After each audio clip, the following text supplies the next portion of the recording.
Assalamualaikum.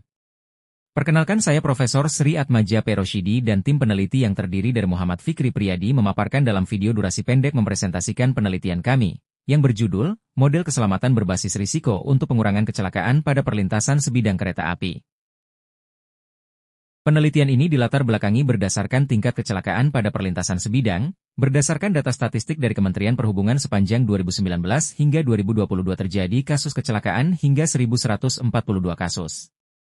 Di mana kecelakaan paling banyak terjadi di perlintasan sebidang yang tidak dijaga yaitu sebanyak 1.004 kejadian. Bahkan, tahun 2024, 3 kecelakaan terjadi di perlintasan sebidang kereta api pada hari yang sama pada lokasi yang berbeda yaitu antara mobil dengan KA Gaya Baru Malam Selatan di Kabupaten Klaten, mobil dengan KA Wijaya Kusuma di Kabupaten Banyuwangi, dan mobil dengan KA Datuk Belambangan di Kota Tebing Tinggi.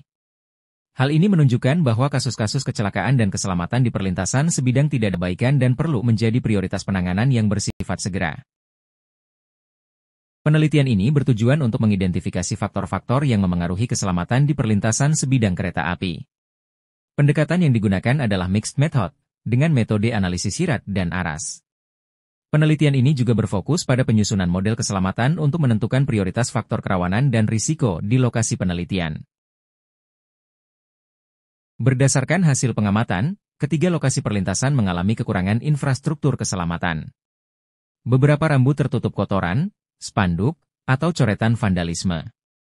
Tidak terdapat marka jalan, median, atau pita pengaduh. Masalah ini menekankan perlunya peningkatan fasilitas keselamatan di lokasi perlintasan. Pada JPL 345 dan JPL 350, jarak pandang terganggu oleh bangunan dan pepohonan di sekitar lokasi. Tikungan di sisi utara JPL 350 semakin memperburuk visibilitas. Sementara itu, JPL 727 memiliki perpotongan yang tidak tegak lurus, sehingga mempersempit jarak pandang bagi pengguna jalan dan masinis. Kendala ini menunjukkan perlunya evaluasi terhadap infrastruktur di tiap lokasi.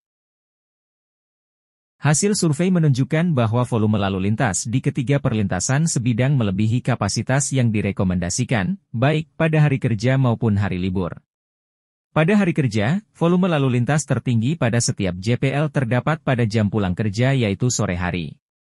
Sedangkan pada hari libur, volume lalu lintas sedikit menurun, namun volume lalu lintas tertinggi tetap pada sore hari. Pada diagram ini menunjukkan bahwa panjang antrian kendaraan di perlintasan sebidang bervariasi berdasarkan waktu dan lokasi. JPL 345 mencatat antrian terpanjang 176,5 meter di sisi selatan pada hari kerja dan 269,7 meter di sisi utara pada hari libur.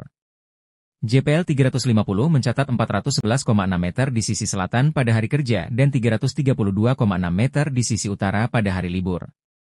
JPL 727 memiliki antrian tertinggi, mencapai 652,9 meter pada hari kerja dan 707,8 meter pada hari libur, keduanya di sisi timur.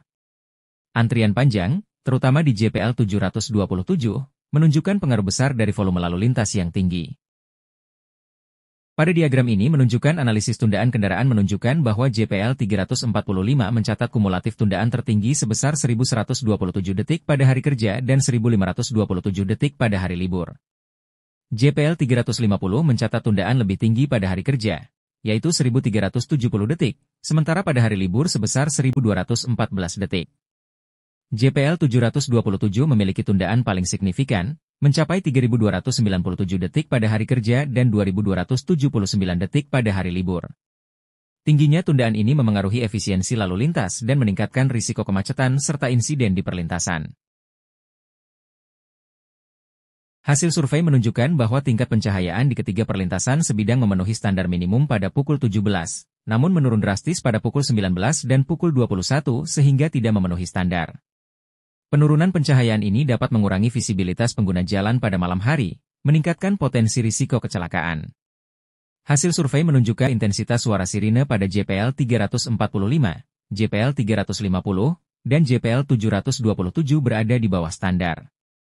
Secara spesifik, JPL 345 memiliki rata-rata intensitas 77,41 dB, JPL 350 sebesar 94,39 dB, dan JPL 707 sebesar 80,38 dB. Rendahnya intensitas suara ini dapat mengurangi efektivitas peringatan.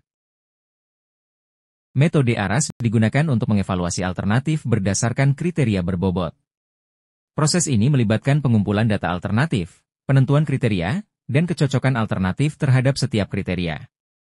Setelah itu, matriks keputusan disusun, dinormalisasi, dan dikalikan dengan bobot kriteria untuk menentukan nilai optimasi. Hasil akhir ARAS mengungkapkan bahwa JPL 727 memiliki risiko tertinggi, diikuti oleh JPL 350 dan JPL 345. Penilaian ini memberikan dasar kuantitatif untuk menentukan prioritas perbaikan pada infrastruktur perlintasan. Metode HIRAT digunakan untuk mengidentifikasi bahaya, menilai risiko, dan menentukan langkah kontrol. Skala risiko ditentukan berdasarkan probabilitas dan keparahan bahaya, yang kemudian dimasukkan dalam matriks risiko untuk menentukan tingkat kerawanan. Metode ini memberikan rekomendasi pengendalian yang terfokus pada mitigasi bahaya. Hasil HIRAT menunjukkan bahwa JPL 727 memiliki bahaya tertinggi, terutama karena kondisi jarak pandang dan volume lalu lintas yang ekstrim. Rekomendasi pengendalian termasuk perbaikan infrastruktur, sosialisasi kepada pengguna jalan, dan pemasangan fasilitas keselamatan tambahan. Terima kasih atas perhatian Anda. Kami berharap penelitian ini dapat memberikan kontribusi nyata dalam meningkatkan keselamatan perlintasan sebidang kereta api di Indonesia.